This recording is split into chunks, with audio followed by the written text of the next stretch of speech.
కరెన్సీపై photo పెట్టడానికి కారణమేంటి? నోట్లపై photo ఎందుకు అవసరం?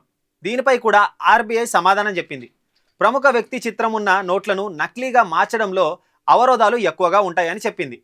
అంటే అసలైన నోట్ను ప్రజలు తేలిగ్గా గుర్తించుతారు. ఒకవేళ ఎవరైనా నకిలీ నోట్లను ముద్రించినా ఆ చిత్రం ఇంప్రాపర్గా ఉండడంతో దాన్ని పట్టుకోవడం సులభం అవుతుంది.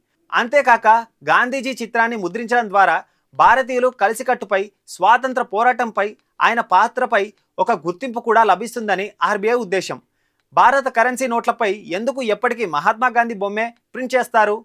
ఆర్బీఐ వెల్లడించిన వివరాల ప్రకారం భారత కరెన్సీపై ఎవరి చిత్రాన్ని ముద్రించాలన్నా దానిపై ఎన్నో పేర్లు పరిశీలనలోకి వచ్చాయి.